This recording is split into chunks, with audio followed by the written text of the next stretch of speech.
This might seem a bit odd, but one of the games that made me interested in getting a Steam account was Wizorb. I was getting into collecting older games at the time and was really into arcade style and fantasy style games, so when Wizorb was making rounds back in 2012, I knew I had to give it a go. It's actually taken me this long to get to it, and it had been so long in fact I had forgotten it was a breakout clone.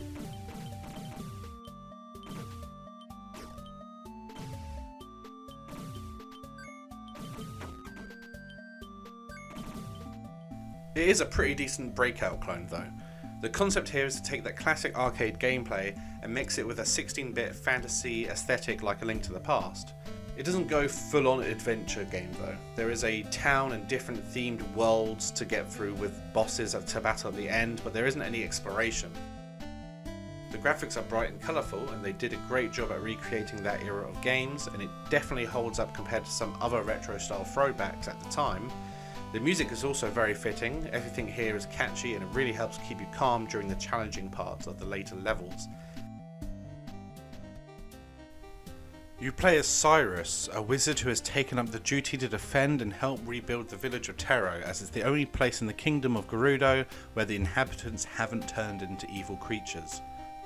The main game is destroying blocks and killing creatures, and you can use magic to help with this. You can change the direction of the orb, make it fly, teleport the orb and put it where you like, shoot a fireball or turn the orb into a magma ball that destroys everything in its path.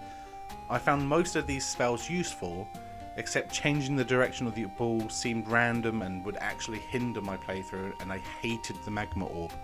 Most of the time I used it, it would avoid almost everything and it uses so much of your magic, it's not really worth using.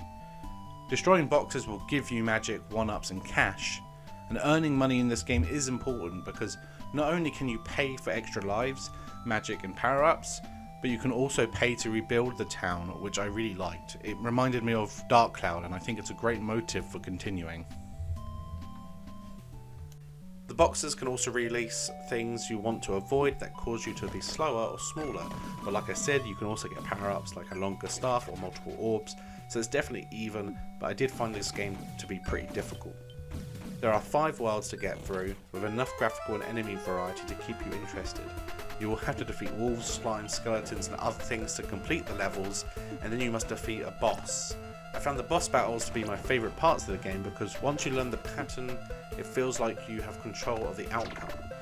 Whereas the main levels can feel unfair, and at times when you're trying to get one more block, and the orb just won't get in the corner, and it's speeding up, and you have 1 life left.